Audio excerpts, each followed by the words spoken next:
I've had intermittent internet and power here in Louisiana, as y'all have in Texas. A couple of questions real quick. Mr. Herschel Walker has not had an opportunity to speak up here in the last part of this hearing. If he's still with us, I just wanted to pitch it to him and give him an opportunity to see if there was anything that's been said so far last couple of hours here that he wanted to respond to. Mr. Walker?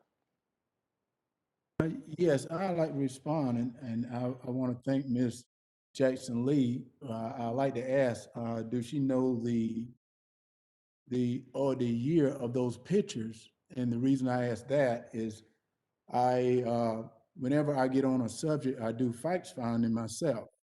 And one of the things I looked up and I asked my mom is how many African American was alive today that was in slavery, which is none.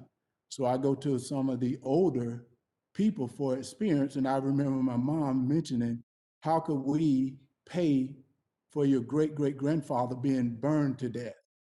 Or how could you pay for your great-great-uncle being hung? And I understand that those pictures are horrible, but right now, I think the facts founding is going to be very difficult to go back over history when history is not even taught in school on what we're trying to facts find. And that's what I think is so difficult, because as I was looking up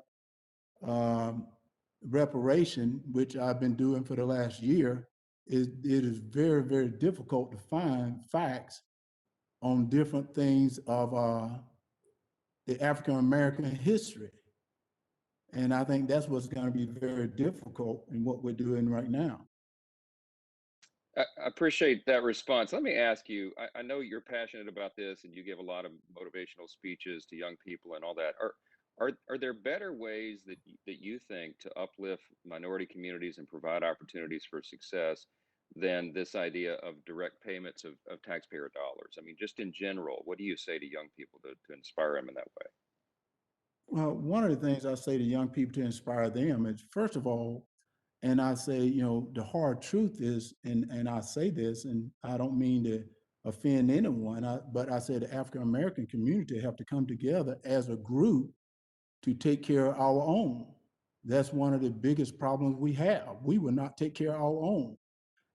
I said we cannot, as myself, who grew up in South Georgia, leave that community and leave all the African American kids behind without inspiring them that they can be me.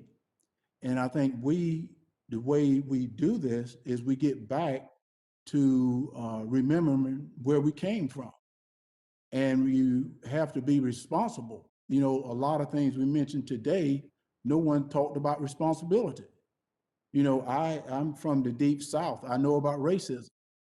And a matter of fact, we talked about the health. Everyone think I'm healthy, but I was diagnosed at one time as mentally unhealthy because of being bullied as a little kid, because of my weight, because of my speech.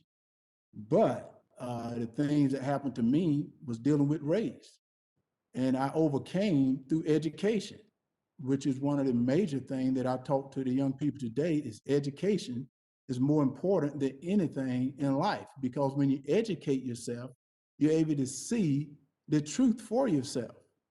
And I'm not saying that I think HR 40 is absolutely incredible, but I think to just say it's a facts founding is very difficult. And facts founding a reparation, I think this is a little bit I'm confused at the two right now.